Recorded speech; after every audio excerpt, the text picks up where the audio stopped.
சஷ்டி கவசத்துல ஒரு வரி வருது, ஒரு நாள் 36 கொண்டு. அதாவது கந்த சஷ்டி கவசத்தை ஒரு நாளைக்கு 36 முறை படிக்கணுமா. படிச்சா 7 மணி நேரம் ஆகும். நான் படிச்சிருக்கேன்.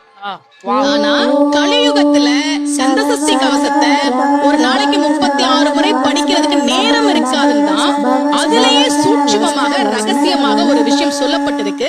முருகனுடைய அருளால் நான் தெரிஞ்சுக்கிட்டேன். அதை நான் உங்களுக்கு சொல்றேன். ரவண பவச ரிவன பவச இதுக்கெல்லாம் என்ன அர்த்தம் நான் தேடி தேடி தேடி முருகன் அருளால் தெரிஞ்சுக்கிட்டேன். சரவண பவ முருகனுக்கான மந்திரம். இத 6 முறை சொல்லணும்.